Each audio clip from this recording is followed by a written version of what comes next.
man bamusore kuri mwiza Usanzwe ariko n'ubundi niba urakeye cyane pe ndakeye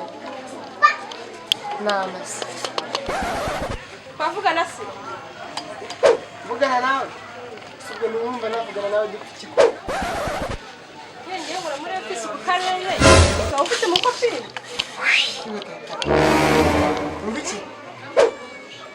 shana ufite Onda wikanga cyane ntacyo kuko abakunzi twavugana se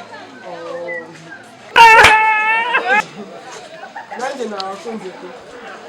uradukunze twese mukora akahe kazi